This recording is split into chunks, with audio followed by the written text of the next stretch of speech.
Hello everyone, welcome to Creative Educational Idea.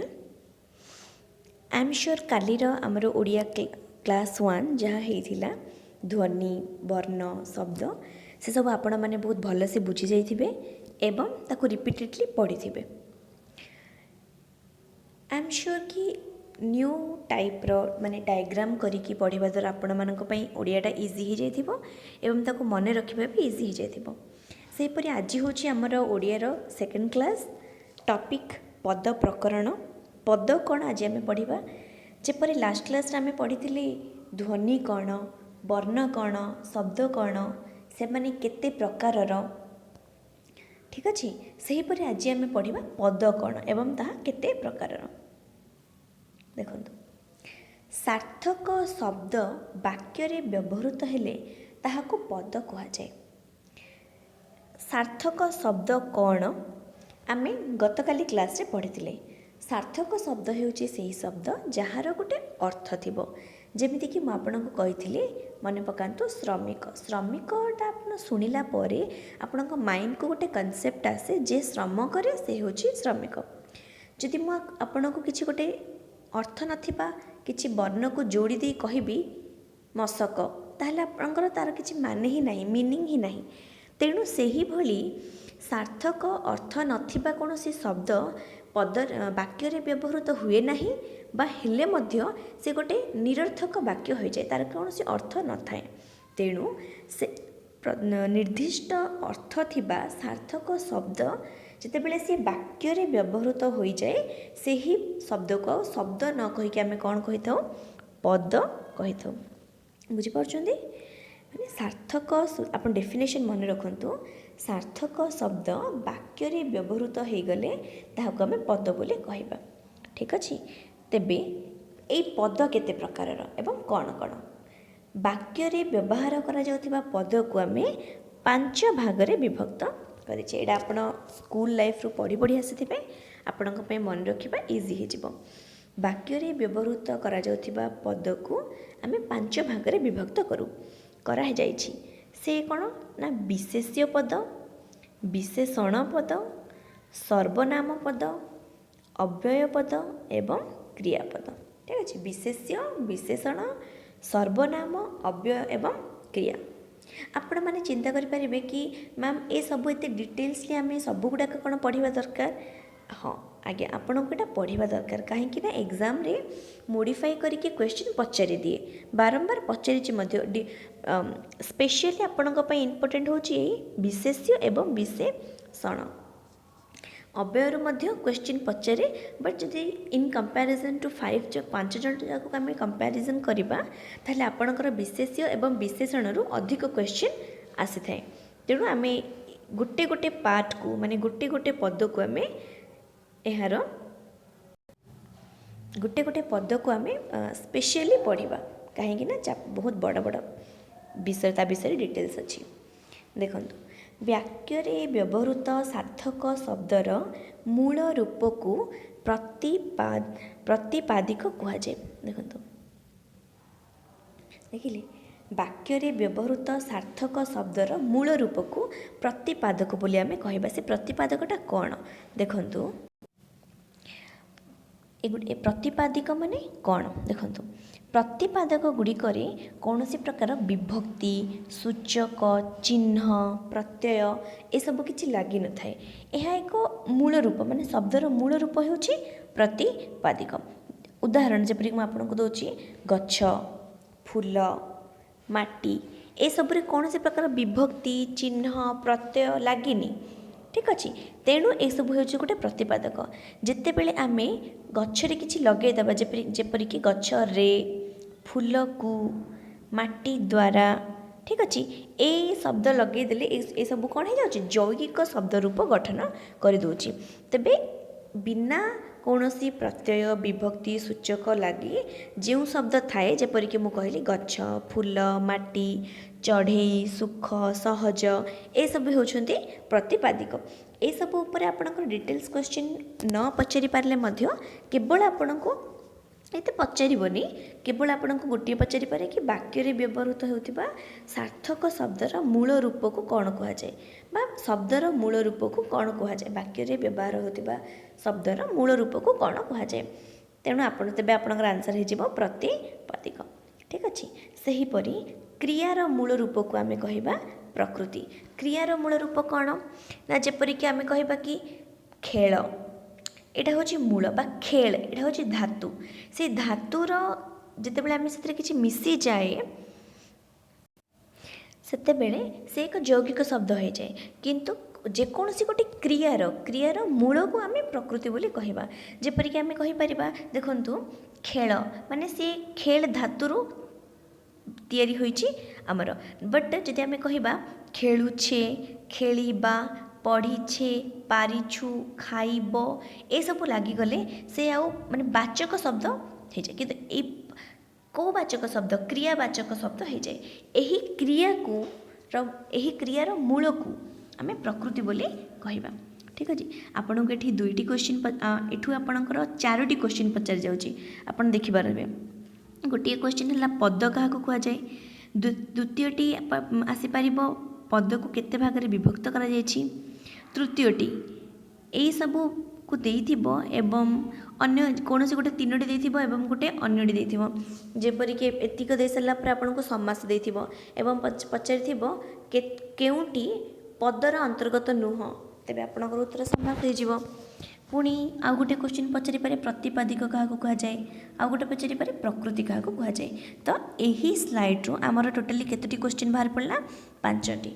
ଦେଖନ୍ତୁ, ମୁଁ ଆପଣମାନଙ୍କୁ ରିକ୍ୱେଷ୍ଟ କରିବି କି ଆପଣ ନିଜର ନୋଟ୍ ପେନ୍ ଧରିକି ବସନ୍ତୁ ଏବଂ ନୋଟ୍ ପ୍ରିପେୟାର କରନ୍ତୁ। ଯାହା ବି ପଏଣ୍ଟ ସେଠି ବାହାରୁଛି ଆପଣ ତାକୁ ଯଦି ନୋଟ୍ ଆଉଟ୍ କରିଦେବେ ସେଇଟା ଆପଣଙ୍କ ପାଇଁ ବେଟର୍ ରହିବ। ନୋଟ୍ କରିବା ଦ୍ୱାରା ୱାନ୍ସ ତ ଆପଣ ଲେଖିଲେ, ଶୁଣି ପଢ଼ି ଲେଖିଲେ, ସେଇଟା ଆପଣ ମାଇଣ୍ଡ ରିସିଭ୍ କଲା। ଦେନ୍ ଯେତେବେଳେ ଆପଣ ରିପିଟେଡ଼ଲି ପଢ଼ିବେ ତାକୁ ସେକେଣ୍ଡ ଟାଇମ୍, ଥାର୍ଡ଼ ଟାଇମ୍, ଆପଣ ଓନ୍ଲି ଲେଖିବା ଦ୍ୱାରା ହିଁ 50% ମନେ ରଖିଦେବେ। ବାକି ଆପଣଙ୍କର ପଢ଼ିବା ଦ୍ୱାରା ବା କ୍ୱେଶ୍ଚିନ୍ ଦେଖିଲେ, ଅପସନ୍ସ ଦେଖିଲେ ଆପଣଙ୍କର ଆନ୍ସର୍ ହେଇଯିବ। ସୋ ମୁଁ ରିକ୍ୱେଷ୍ଟ କରିବି କି ଆପଣ ନୋଟ୍ ପ୍ରିପେୟାର କରିଦିଅନ୍ତୁ। ବର୍ତ୍ତମାନ ଆମେ ଦେଖିବା, ପ୍ରଥମେ ଆମେ ଚର୍ଚ୍ଚା କରିବା କି ଏଇ ଯେଉଁ 5 ପ୍ରକାରର ପଦ ଅଛି ଏ ଭିତରୁ ବିଶେଷ୍ୟ ପଦ କ'ଣ, ଆମେ ୟା ବିଷୟରେ ପଢ଼ିବାକୁ ଚେଷ୍ଟା କରିବା। ଠିକ୍ ଅଛି। ପ୍ରଥମେ ଆମେ ୟାକୁ ହିଁ ପଢ଼ିବା। ଚାଲନ୍ତୁ। ବିଶେଷ୍ୟ ପଦ, ଏଇଟା ହେଉଛି ଆପଣଙ୍କର ପ୍ରଥମ ପଦ। ଯେଉଁ ପଦକୁ 5 ପ୍ରକାରରେ ବ୍ୟବହାର କରାଯାଇଛି ସେଥିରୁ ଏଇଟା ଗୋଟେ ବିଶେଷ୍ୟ ପଦ। ଯେଉଁ ପଦ କୌଣସି ପ୍ରକାରର ସଂଜ୍ଞା, ସଂକେତ ହୋଇଥାଏ, କୌଣସି ସଂଜ୍ଞା ବା ସଂକେତ ହୋଇଥାଏ ବା କୌଣସି ନାମକୁ ବୁଝାଏ। ବିଶେଷ୍ୟ ପଦ ଚିହ୍ନିବାର ସବୁଠୁ ସହଜ ଉପାୟ ହେଉଛି ଆପଣଙ୍କର ନାମ। ବାକ୍ୟରେ ଯେଉଁ ପଦ କୌଣସି ଗୋଟିଏ ନାମକୁ ବୁଝାଇଥାଏ ବା ସଂଜ୍ଞାକୁ ବୁଝାଇଥାଏ ବା ସଂକେତକୁ ବୁଝାଇଥାଏ ତାହାକୁ ଆମେ କହିବା ବିଶେଷ୍ୟ ପଦ। ଠିକ୍ ଅଛି। ବୁଝିପାରିଲେ? ମୁଁ ପୁଣି ଥରେ କହିଦେଉଛି, ବାକ୍ୟରେ ଯେଉଁ ପଦ କୌଣସି ସଂଜ୍ଞା, ସଂକେତ ବା ନାମକୁ ବୁଝାଏ ତାହାକୁ ବିଶେଷ୍ୟ ପଦ କୁହାଯାଏ। ଯେଉଁପରି ଭାବରେ ପଦକୁ 5 ପ୍ରକାରରେ ବିଭାଗ କରାଯାଇଛି, ବିଭକ୍ତ, ସେହିପରି ଭାବରେ ବିଶେଷ୍ୟ ପଦକୁ ପୁଣି 5 ଥରେ ବିଭାଗ କରାଯାଇଛି। 5ଟି ଭାଗରେ ବିଭକ୍ତ କରାଯାଇଛି। ଗୋଟିଏ ହେଉଛି ଆପଣଙ୍କର ନାମ ବା ସଂଜ୍ଞାବାଚକ ବିଶେଷ୍ୟ, ଅନ୍ୟଟି ହେଉଛି ଜାତିବାଚକ ବିଶେଷ୍ୟ, ତୃତୀୟଟି ହେଉଛି କ୍ରିୟାବାଚକ ବିଶେଷ୍ୟ, ବସ୍ତୁବାଚକ ବିଶେଷ୍ୟ ଏବଂ ଗୁଣ ବା ଅବସ୍ଥାବାଚକ ବିଶେଷ୍ୟ। ଦେଖନ୍ତୁ, କିଛି ସମୟ ପୂର୍ବରୁ ମୁଁ ଆପଣଙ୍କୁ କହିଥିଲି ଯେ ବିଶେଷ୍ୟ ପଦ ଚିହ୍ନିବାର ସବୁଠୁ ସହଜ ଉପାୟ କି ଆପଣ ମନେ ରଖିବେ ସେ ନାମକୁ ବୁଝାଉଥିବ। କାହାର ନାମକୁ ବୁଝାଉଥିବ? ଯେକୌଣସି ଗୋଟେ ନାମ ବା ସଂଜ୍ଞା, ମାନେ କୌଣସି ମଣିଷର, କୌଣସି ପଶୁର, ଯେକୌଣସି ଗୋଟେ ନାମକୁ ବୁଝାଉଥିବ। ତୃତୀୟଟି ହେଉଛି ଜାତିବାଚକ, ମାନେ ଯେକୌଣସି ଗୋଟେ ଜାତିର ନାମକୁ ବୁଝାଉଥିବ। କୌଣସି ଗୋଟେ କ୍ରିୟାର ନାମକୁ ବୁଝାଉଥିବ, କୌଣସି ଗୋଟେ ବସ୍ତୁର ନାମକୁ ବୁଝାଉଥିବ ବା କୌଣସି ଗୋଟେ ଗୁଣ ବା ଅବସ୍ଥାର ନାମକୁ ବୁଝାଉଥିବ। ଆମେ ଆଗକୁ यही प्रत्येक पॉइंट को डिटेल्स रे पढ़िबा बट आपण एठू गोटे मन रखि दियंतु एठी आपणकर कोन दुईटी पॉइंट बाहर पड़ला दुईटी पॉइंट बाहर पड़ला कि विशेष्य बा विशेष्य पद काहा को कहा जाए एक सेकेंड बाहरला आपणकर विशेष्य पद को केते भाग रे विभक्त करा जायछि सेकेंड एवं थर्ड आपणकर होउछि से सब को मन रखिबा केउ केउ नाम को गोटे होउछि नाम बा संज्ञावाचक विशेष्य द्वितीयटी जातिवाचक विशेष्य तृतीयटी क्रियावाचक चतुर्थटी वस्तुवाचक विशेष्य एवं पंचमटी गुण बा अवस्थावाचक विशेष्य चलंतु आमे डिटेल्स पढ़िबा ए सब कोन प्रथम आमे पढ़िबा हमर नामवाचक बा संज्ञावाचक विशेष्य विषय रे नाम बा संज्ञावाचक विशेष्य सॉरी देखो एटा नाम बा संज्ञावाचक विशेष्य ଯେଉଁ ପଦଗୁଡ଼ିକ କୌଣସି ନିର୍ଦ୍ଦିଷ୍ଟ ବ୍ୟକ୍ତି ଦେଶ ଫୁଲ ଫଳ ସହର ନଦୀ ପୁସ୍ତକ ଲେଖକ ଏମିତି ବହୁତ କିଛି ଇତ୍ୟାଦିର ଏକକ ନାମକୁ ବୁଝାଏ ତାହାକୁ ଆମେ ନାମବାଚକ ବା ସଂଜ୍ଞାବାଚକ ବୋଲି କହିବା ନାମବାଚକ ବା ସଂଜ୍ଞାବାଚକ ବିଶେଷ୍ୟ ବୋଲି କହିବା ठीक अच्छे एते बड़ डेफिनेशन आपण मन न रखिले मध्य गोटे रखंतु मन जो पदटी जेकोसी गोटे ना को बुझेब आम ताको नामवाचक बा संज्ञावाचक बोली कहबा आगो को आम देखा कि आम से सब भितर केमी डिफरेन्ट करी जिबा कोटा कौन कोटा वस्तुर नाम को बुझाऊँगी कोटा जातिर नाम को बुझाऊँगी आम से पढ़ा किंतु पॉइंट आमर इज कि नाम को से बुझेबा को पड़ो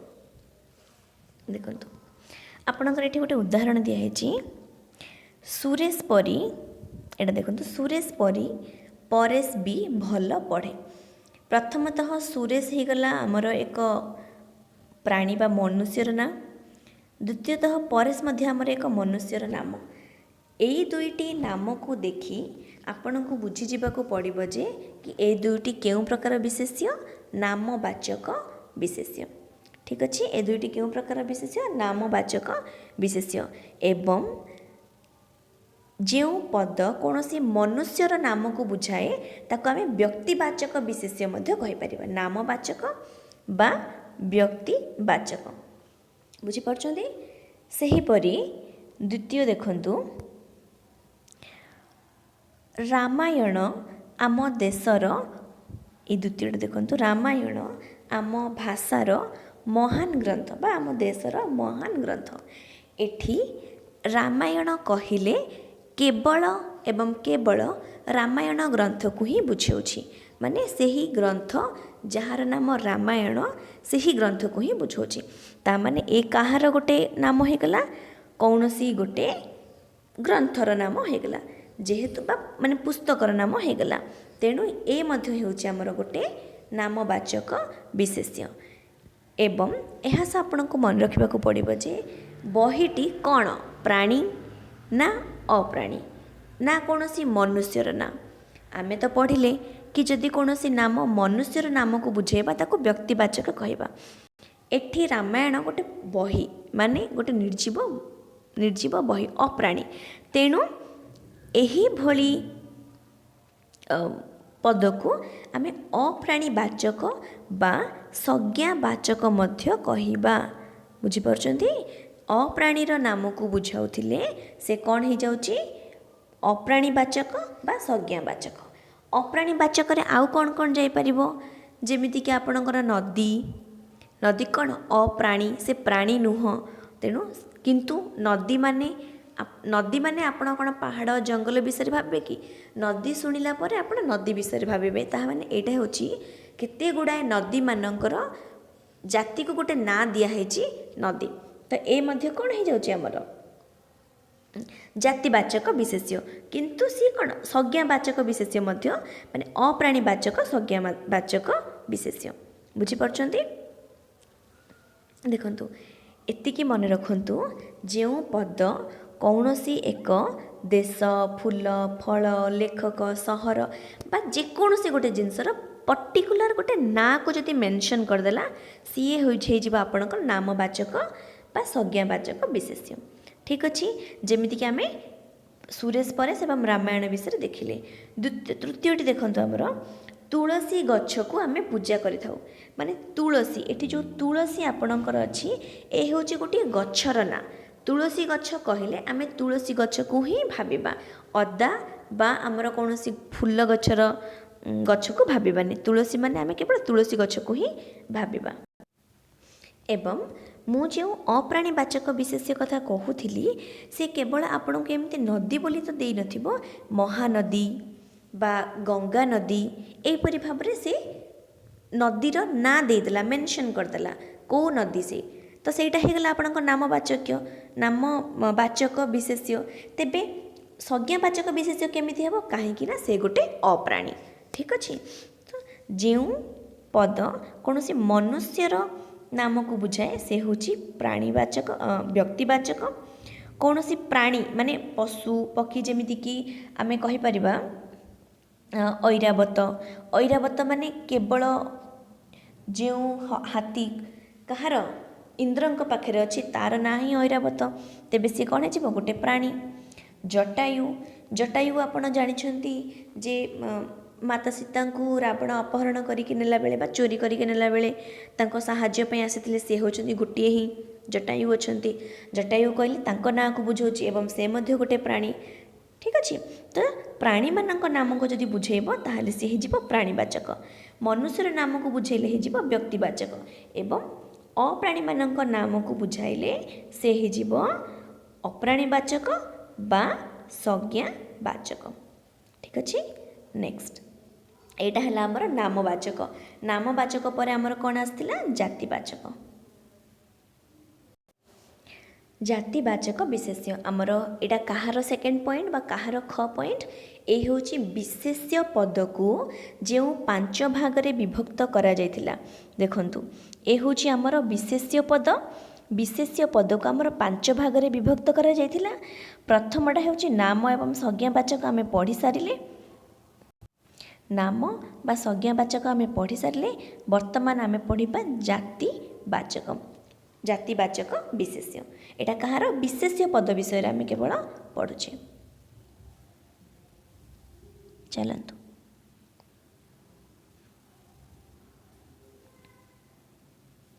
देखंतु जातिवाचक विशेष्य कौन वाक्य रे जेउ विशेष्य पद कौन सी निर्दिष्ट जातिर नाम को बुझाइथिले सही पद को जातिवाचक विशेष्य कहबा।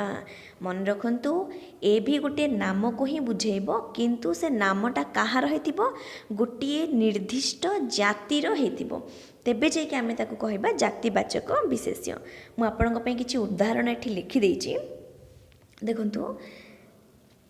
प्रथम उदाहरण उत्तम शिक्षक ही छात्र छात्री चरित्र गढ़ती उत्तम शिक्षक एठी कौन सी पर्टिकुलर गोटे शिक्षक ना दि जाए ना बा कौन सी गोटे छात्र छात्री ना दि जाए ना यही जितेबाला आम यही सेंटेंस को पढ़ा माने यही सेंटेंस को उत्तम शिक्षक ही छात्र छात्री मानक चरित्र गढ़ती सेतेबेले आम समस्त उत्तम शिक्षक मानक विषय भाविबा एवं कहार चरित्र गठन करती समस्त छात्र छात्री मानकर ता माने एठी शिक्षक ये जो शब्दटा समस्त शिक्षक जाति पाई विचार को नियाहेची एवं जो छात्र छात्री नियाहेची से समस्त छात्र छात्री मानकर जाति पाई व्यवहार करा जायछि। तेणु जाति कहले समुदाय बा समस्त श्रेणी बा वर्ग को बुझाए माने जो पदटी आपणकर थिबो से ताकर समस्त गोष्ठी को बुझाउथिबो जेमिति शिक्षक माने कहले माने पूरा शिक्षक गोष्ठी को आपण बुझिबे शिक्षक कहले श्रमिक कि कृषि को आपण बुझी पारिबेनी ठीक अछि सेमति छात्र छात्री कहले छात्र छात्री गोष्ठी को आपण बुझिबे। एही उदाहरण आम बुझीपारे जे जो पदटी गोटे जातिर ना को बुझाओ एठी जातिर अर्थ कौन सी कास्ट नुह एठी जातिर अर्थ गोटे गोष्ठी बा गोटे वर्ग ठीक अच्छे। देन सेकेंड पॉइंट अरण्य कमी जिबारु बाघ भालू हाथी संख्या कमिगलाणी एठी देखंतु अरण्य माने से केउ प्रकार अरण्य कुहा जायछि कि पर्टिकुलर कौन से गोटे राज्यर थिबा अरण्य बा मानस अरण्य बा आमर कार्बेट आम से गोटे कौन पर्टिकुलर ना देकी कह जाए ना। तेणु ଏହି ବାକ୍ୟରେ ଯେଉଁ ଅରଣ୍ୟ ବ୍ୟବହାର କରାଯାଇଛି ଏହା କୌଣସି ଏକ ନିର୍ଦ୍ଦିଷ୍ଟ ଅରଣ୍ୟକୁ ନ ବୁଝାଇ ଅରଣ୍ୟ ସମୂହ ବା ସବୁ ପ୍ରକାରର ଅରଣ୍ୟକୁ ସିଏ ବୁଝାଉଛି। ତାମାନେ ଏହି ଅରଣ୍ୟଟା କ'ଣ ହେଇଗଲା ଏଠି ଅରଣ୍ୟ ଜାତି ପାଇଁ ଗୋଟେ ରିପ୍ରେଜେଣ୍ଟେଟିଭ୍ ହେଇଗଲା। ଅରଣ୍ୟ ଜାତି ପାଇଁ ଅରଣ୍ୟ ବ୍ୟବହାର କରାହେଲା।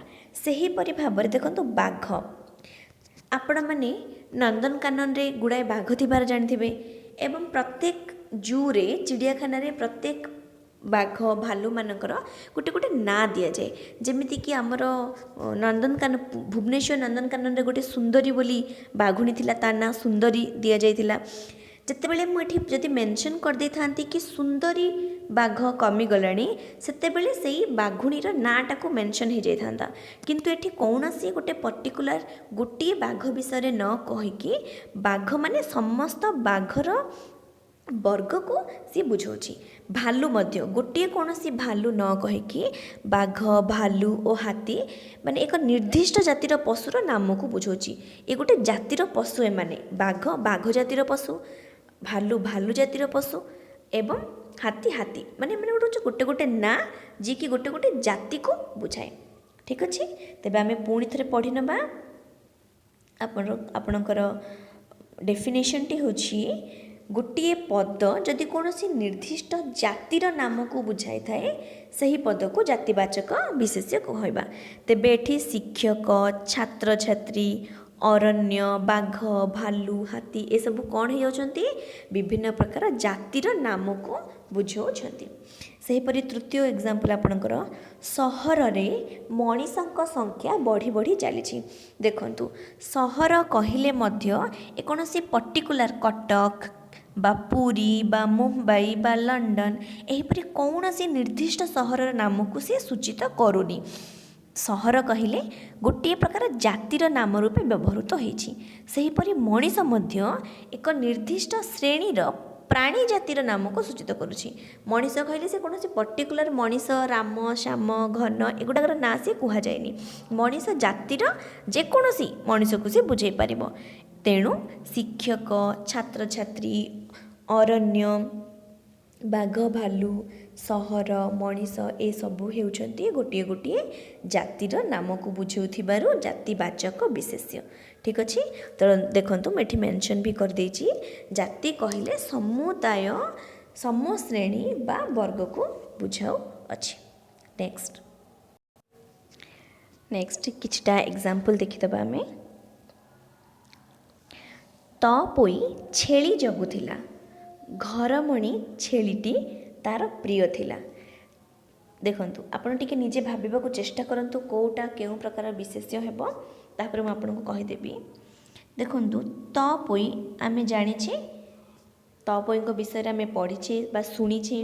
ତ ପୋଇ ଗୋଟେ ଝିଅର ନାଁ ଥିଲା, ତେଣୁ ଇଏ ହେଇଯିବ ଆପଣଙ୍କର ନାମବାଚକ ବିଶେଷ୍ୟ।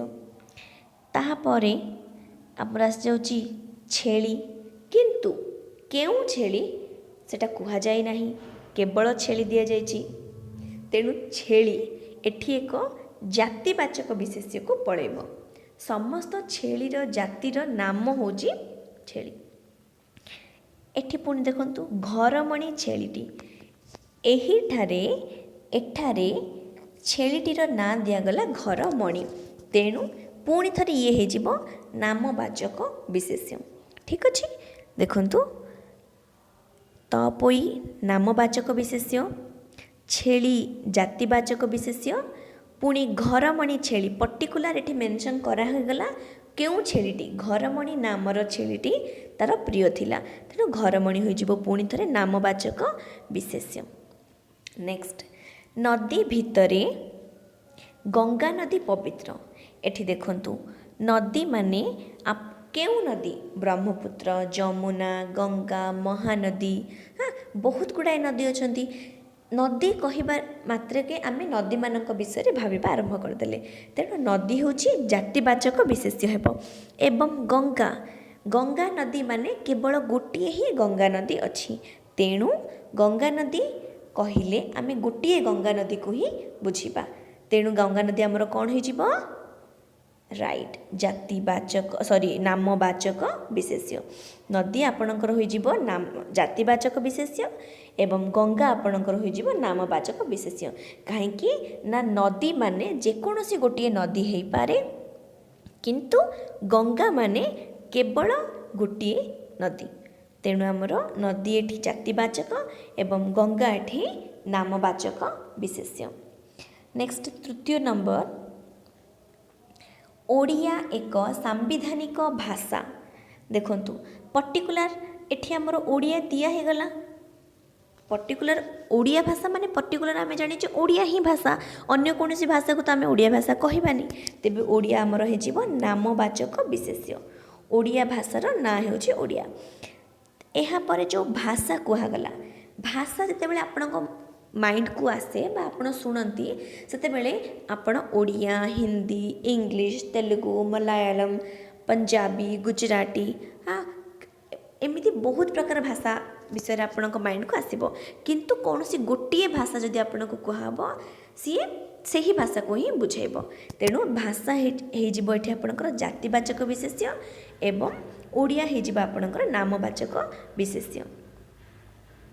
जेपरिक मु किछटा पुणी उदाहरण दे दूची बेले बेले कौन हुए ना जातिवाचक विशेष्य एवं संज्ञावाचक विशेष्य को हठात चिन्हट करि हुएनी उभय संज्ञावाचक एवं जातिवाचक विशेष्य भितर जो किसी सामान्य पार्थक्य रही जाइछि जदि आमे सेटा को जानि परिबा सही पार्थक्य एवं तार कारण को जानि परिबा तेबे आमे सहजरे चिन्हि परिबा जे केउंटी जातिवाचक विशेष्य एवं केउंठी संज्ञावाचक विशेष्य।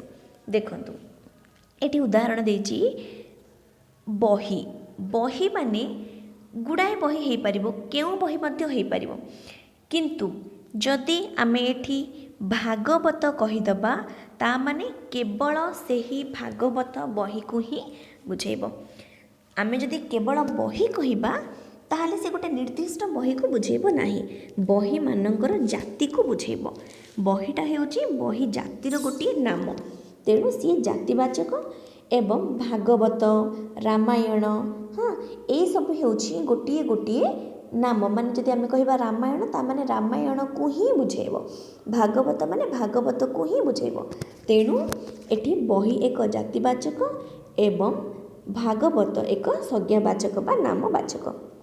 सेहीपरि कवि कवि तो बहुत अच्छी आमे प्रत्येक साहित्यर गोटे कविता पढ़ला बेले गोटे गोटे कवि पढ़ू तेबे से कौन होगा कवि मानकर जाति को बुझेले तेणु कवि शब्दटी आपणकर जातिवाचक विशेष्य हो किंतु जगन्नाथ दास कहिले आमे केवल जगन्नाथ दास को ही बुझिबा बलराम दास बा अन्य कौनसी कवि को बुझिबा नहीं तेणु जगन्नाथ दास आपणकर एक नामवाचक विशेष्य।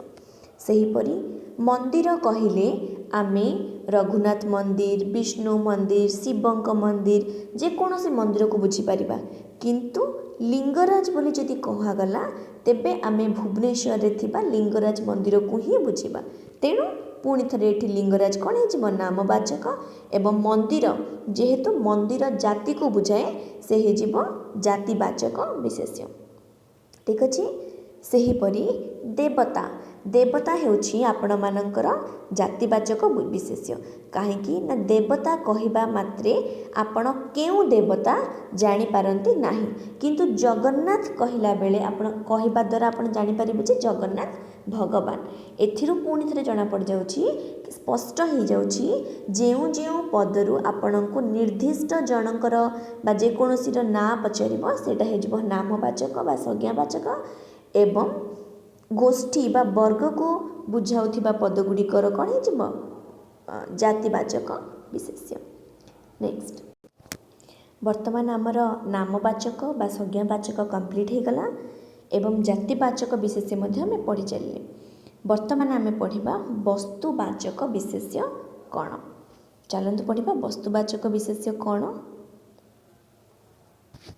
देखंतु वाक्य रे जेउ विशेष्य पद कौनसी निर्दिष्ट वस्तुर नाम को बुझेइब सेटा हमर कौन हो वस्तुवाचक विशेष्य हो जेउ पद कौनसी एक निर्दिष्ट वस्तुर नाम को बुझेबार अछि कौन सेटा देखंतु एग्जाम्पल ता आखिरू लुह नुहे रक्त झरुछि लुह रक्त एसबू कौन एसबू हेउछि गोटिए गोटिए वस्तु कारण एगुड़िक जेते भाग भाग कले भी एगुड़िक मूल रूप रे ही अविकल रही थाए। एटा मुझे जहाँ कहली सेटा को आम आग को बुझा बर्तमान देखंतु सेकेंड एग्जांपल नई बंधरे माटी पड़ुछि परे पत्थर पड़िबो आपण जानि परिबे केउ केउटी वस्तुवाचक तेणु मु ब्लैक पेन रे गोल भी कर देछि देखंतु एठी वस्तुवाचक विशेष्य कौन हो माटी एवं पत्थर कहीं ना एगुड़िक होचंदी गोटे गोटे वस्तु। थर्ड एग्जांपल वर्तमान सुनार दर सह रूपा दर मध्य बढ़ी चली एटा तो निहति भाव में सत कथा सुना दर एत बढ़ी चली साधारण मनीष सुना किणा कथा भाभी पारना देखंतु चलते बैक टू स्टडी वर्तमान सुना दर सह रूपा दर मध्य बढ़ी चली एठी आपणकर वस्तुवाचक विशेष्य पद किए हो सुना एवं रूपा वर्तमान आपण केमिति जानिबे कोटा वस्तुवाचक देखंतु जो वस्तु को आम भाग भाग करने द्वारा भांगा द्वारा तार कौन सी नाम कौन से परिवर्तन घटबनी से सही प्रकार वस्तु ही रही आम कौन कह वस्तुवाचक विशेष्य जेपरिक देखंतु एठी माटी लुह रक्त को मु नौनी देखंतु माटी को नौची एग्जांपल अनुसार माटी आपण किछि गोटे मुठाए माटी हाथ रे आनिबे ताको आपण दी भाग करदेबे दी भाग कर सारा पर से माटीटा कौन आपन को देखा दी भाग कर सारा पर मध्य से माटी आपन को माटी भली ही देखा अन्य काठ कि पत्थर भली देखा बुझीगले ना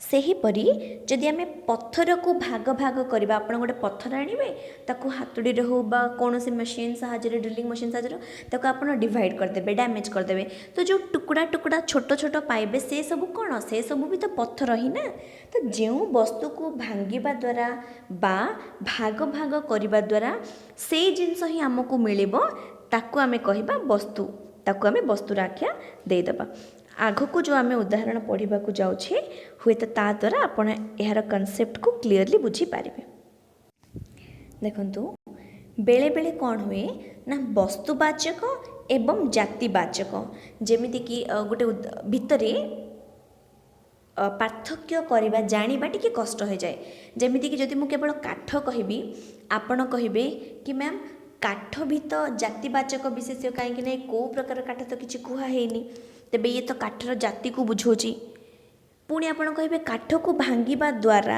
तो सी कौन काठ ही आमको मिलूँ तो सी तो वस्तुवाचक हो गला एमती बेले बेले कौन हुए ना कन्फ्यूजन आमको कन्फ्यूज आम हो जाए कि एक्चुअली सेटा कौन सेटा जानिबार मध्य गोटे उपाय अच्छी जोटा कि आपण मैंने बर्तमान देखिपारे देखंतु काठ जदि आपण को काठ कहला से वस्तुवाचक विशेष्य हो कहीं ना काठरे सॉरी काठ को जो आम भांगा दी गड़ी करदे से दुई गड़ी गोटे गोटे गड़ी मध्य गोटे गोटे पार्ट मध्य काठ ही थी तेणु काठ हो जाऊँगी वस्तुवाचक विशेष्य किंतु जदि आपण को कहबा गोटे चौकी बा चेयर तेबे चेयर तो जेकोसी प्रकार मध्य हो पारिबो काठ चेयर प्लास्टिक चेयर लुहा चेयर तेबे चौकी जदि कही से कौन हो वस्तुवाचक शब्द न होई वस्तुवाचक विशेष्य पद न होई जातिवाचक विशेष्य पद हो कहीं देखंतु काठ को आपण भांगिले आपण काठ ही पाइगले किंतु जदि आपण गोटे चौकी को भांगी देबे ताहाले कौन आपण गोटे चौकी पाई परिबे कि हुए तो निश्चित भावे आपण किसी प्लास्टिक्र जदि प्लास्टिक्र चौकी होती ताहले प्लास्टिक किसी खंड पाइबे बा जदि काठर चौकी होती काठर किसी खंड पाइबे लुहा चौकी होते लुहार किसी खंड पाइबे किंतु मूल रूप तार चौकी भली आपड़ से बसी पारे कि भांगीदेला नुहे ना तेणु जहाँ भांगी गला आम तार पूर्व रूप पाइबा नहीं से हो आपणकर जातिवाचक जेमितिक द्वितीयटी हूँ लुहा लुहा माने लुहा को आम जो भाग करवा आम लुहा ही पाइबा किंतु कौन से कबाट कौन हो पारे काठ भी हो पारे टीणर कबाट भी हो पारे लुहर कबाट भी हो पारे तेणु जदि आपन को कबाट देथिबो सेतरे कौन हो जातिवाचक विशेष्य रूपा रूपा माने रूपा को जदि आम भाग करवा रूपा ही पाइबा ता माने वस्तुवाचक विशेष्य। किंतु चूड़ी चूड़ी शंखा चूड़ी हो पारे, सुना चूड़ी हो पारे, रूपा चूड़ी हो पारे। हाँ आजिका माने वर्तमान आम देखुना तंबा चूड़ी भी बाहर तंबा चूड़ी हो पारे। तो चूड़ी जदि आम कहबा से चूड़ीर जाति को बुझेब, किंतु रूपा कहले से वस्तुवाचक को बुझेब। नेक्स्ट आपन पत्थर, पत्थर को भांगिले पत्थर आम प्रीवियस स्लाइड रे पढ़िले। किंतु जदि आम मूर्ति कहबा मूर्ति पत्थर भी हो पारे, काठर भी हो पारे एवं माटीर मध्य हो पारे। तेबे मूर्ति कौन हो जातिवाचक विशेष्य। सेहीपरि माटी, माटी को आम भाग करने द्वारा सी माटी ही हेब। किंतु जदि आम हांडी बोली किसी गोटे शब्द देखा ताहले हांडी क्यों प्रकार माटी हांडी हो पारे, पितल हांडी हो पारे, कंसा हांडी हो पारे, तंबा हांडी हो पारे। तेणु जदि आपको हांडी बोली बासन दौची से आपन जातिवाचक विशेष्य। एइथिरो आपण जातिवाचक विशेष्य एवं वस्तुवाचक विशेष्य मध्य थिबा पार्थक्य को भल भाबे बुझी पारि थिबे।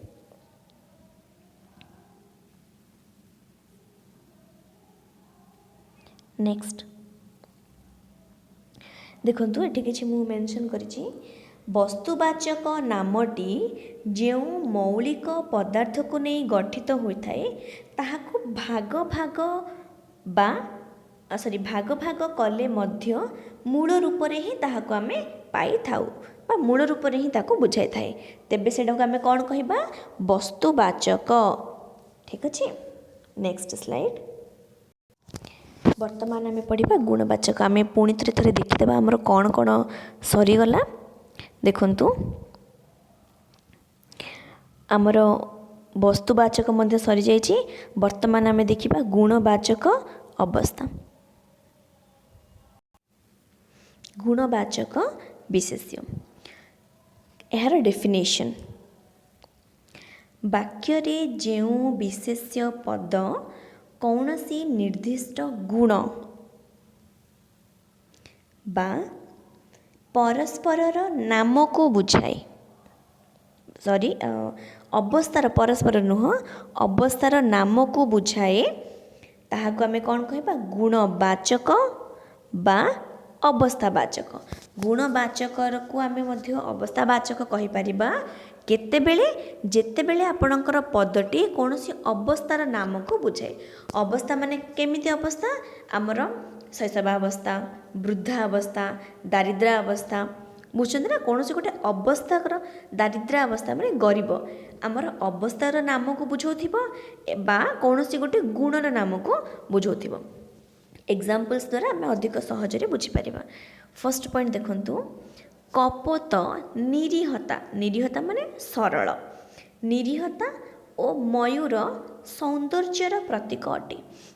देखंतु निरीहताटा कपोतर गोटे सरलतार गुण, मयूरर सौंदर्य मध्य तार गोटे गुण। तेबे आपण बुझी पारथिबे जेउ पद वाक्य रे कौनसी गुणर नाम को बुझेब से कौन हो आपणकर गुणवाचक विशेष्य। सेहीपरि भाबरे जदि कौनसी अवस्थार नाम को बुझेब, अवस्थार नामर उदाहरण मध्य तळको अछि। आमे वर्तमान सेकेंड एग्जांपल देखिदबा।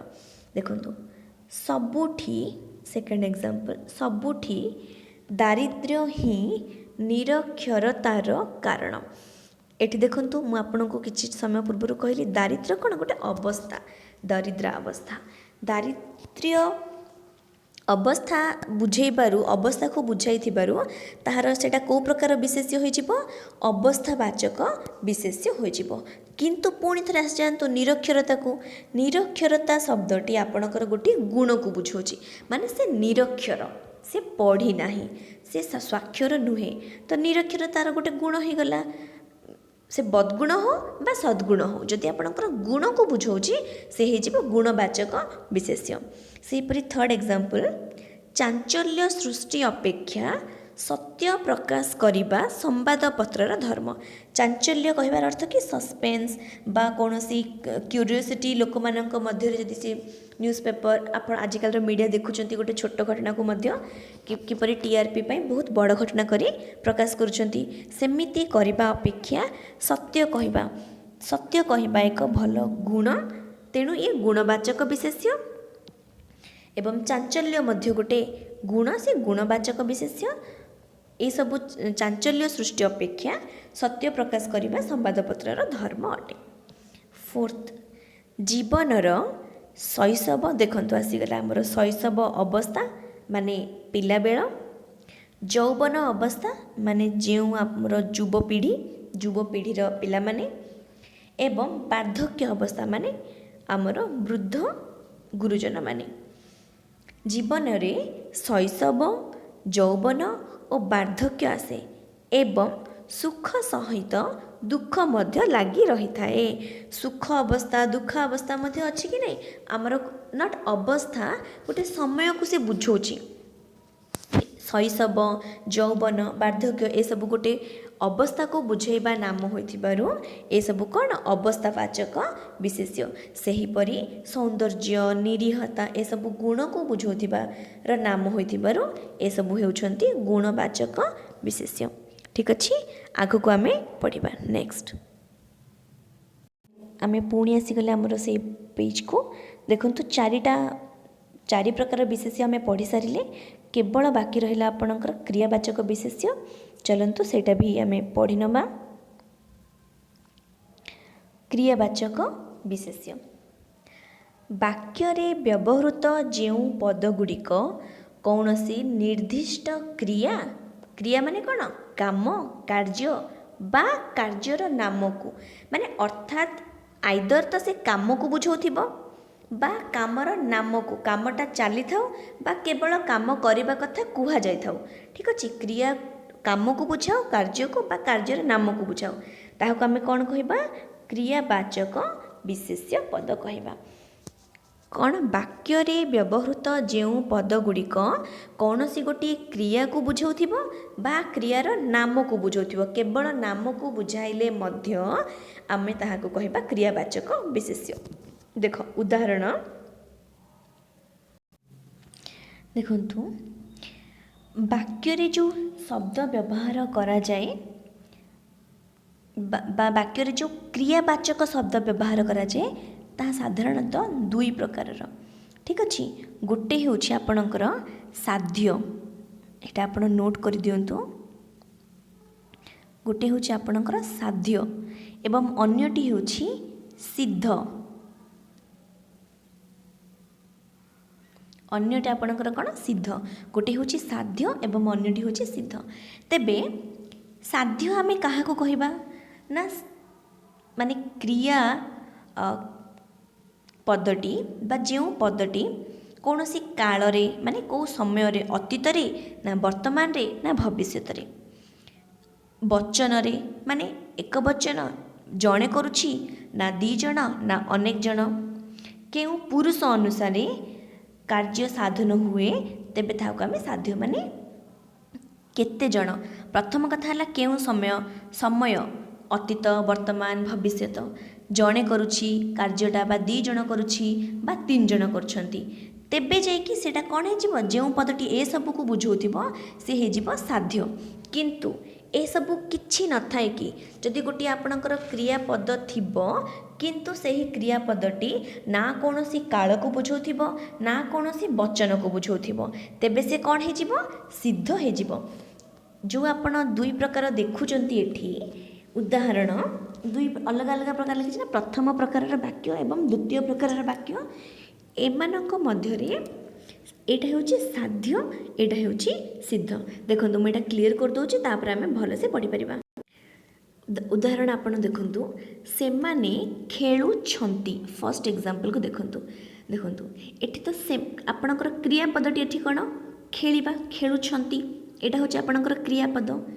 एई वाक्य को पढ़िबा पर आमे जानि पारले सेमाने माने आपण जानले कि बहुवचन एवं खेलुछंती माने वर्तमान मध्य खेलुछंती तो वचन हो गला बहुवचन एवं खेलुछंती माने वर्तमान काल ए दुईटा जाक एठी वचन भी व्यवहार होइछि काल भी व्यवहार होइछि तेणु एटा कोन आपणकर साध्य एठी आपण लिखि दियंतु आपणकर एटा होछि साध्य क्रिया। किंतु आपण द्वितीय प्रकार वाक्य देखंतु एठी सेमानकर खेल चलीछि ठीक अच्छे एठी खेल केवल केवल खेल जो क्रिया पदटा अच्छी खेल क्रिया पदरे किछि मध्य व्यवहार होनी खेलिबा बा खेलिले खेलुछंती खेलिबे एमिति किछि व्यवहार होनी केवल खेल बोली ही व्यवहार होइछि। तेबे एटा आपणकर कोन होई जिवो एटा आपणकर होई जिवो साध्य यस आई एम सॉरी सिद्ध एटा है जो आपणकर सिद्ध ठीक अच्छे जिते बेले आपणकर क्रिया सह ए सब लगी खेलुछंती खेलिबा बा द्वितीय एग्जांपल रे मध्ये आपण देखि परछबे छात्रीटी गाइब गाई गीत गाइबाटा हेउछि गोटिए आपणकर क्रिया गाइबा किंतु छात्रीटी गाइब माने से भविष्यत रे करिवो छात्रीटी माने गोटिए ही छात्री किंतु एपटे देखंतु आपणकर द्वितीय उदाहरण रे सिद्धर छात्रीटी गान करिवो माने एठी केवल क्रियार नामटा व्यवहार होइछि। देखंतु मु पुणी सफा कर देखंतु आपणकर एग्जाम रे साध्य एवं सिद्ध क्रिया काहा को कुहा जाय कोन से सब किछि पचारिबनी आपणको मुझे दुई प्रकार उदाहरण देछि गोटिए रे क्रियाटी चलीछि एवं द्वितीय रे केवल क्रियार नामटा अछि जेमिति कि खेलुछंती गाइब पंडा पुराण पढ़ुछंती एगुड़ा सब क्रियाटी चलीछि बा क्रियाटी हब क्रिया सह किछि लागिछि बा कार्य एटा गोटे क्रिया किंतु एठी जो खेल गान एवं पढ़ा ए सब होछि क्रियार नाम ठीक अच्छे क्रियार नाम एठी जोटा आपण डेफिनेशन रे पढ़ुचंती वाक्य रे व्यवहृत जो पद गुड़िक कौन से निर्दिष्ट क्रिया को बुझेब क्रियार नाम को माने एटा होची क्रियार नाम क्रियाटा चलीचे बा क्रियार नाम को बुझेब एगुड़ाक केवल क्रियार नाम को बुझौची एठी क्रिया बुझौची प्रथम प्रकार वाक्य रे कौन बुझेला एठी क्रिया बुझेला एवं एठी केवल क्रियार नाम जेमिति कि खेल गान पढ़ा हाँ तेणु ए दुईटी जाक व्यवहार होइथिले सेही पद को आमे कौन कहबा क्रियावाचक विशेष्य पद बोली कहबा ठीक अछि। नेक्स्ट सरी गला थैंक यू आपण मानकु बहुत बहुत धन्यवाद आपण देखिले पढ़िले वर्तमान आशा करछि आपणको आपणकर ड्रीम जॉब आपणको मिली जाओ जो जॉब आपण करबा को चाहउछंती जो काम रे आपणको सैटिस्फाइड लागुछि से काम आपणको मिली जाओ एवं जो आशा नै आपण हमर कोर्स को ग्रहण करिसंती आमे आपणकर आशा निश्चय पूर्ण करबा को प्रयास करिबु। देखंतो गोटिए थर मु आपणको देखै दोछि हमर आज हमर टॉपिक कोन थिला टॉपिक थिला हमर पद पढ़िबा आमर टॉपिक थिला पद पढ़िबा आमे देखिले पद 5 प्रकार कौन कौन विशेष्य पद विशेषण पद सर्वनाम पद अव्यय पद एवं क्रियापद एही भितरु आमे आज केवल सारिले विशेष्य पद एवं एही चारोटी आमे नेक्स्ट वीडियो मानकरे सारी दबा।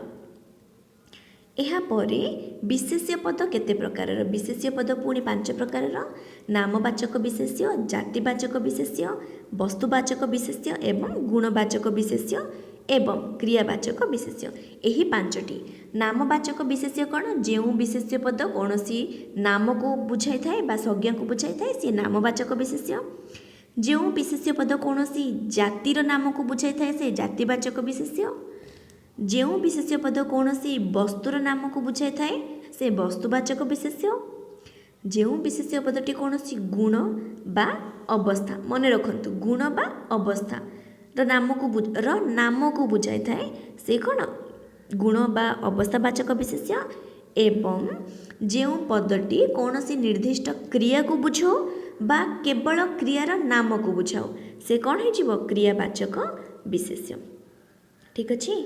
धन्यवाद आपण ए पीडीएफ को यार पीडीएफ मु जल्दी आपन सहित शेयर करदेवी आपण माने निजर नोट प्रिपेयर करंतु एवं विश्वास करंतु नोट प्रिपेयर करने द्वारा आपणकर बहुत बेनिफिट हम। Thank you.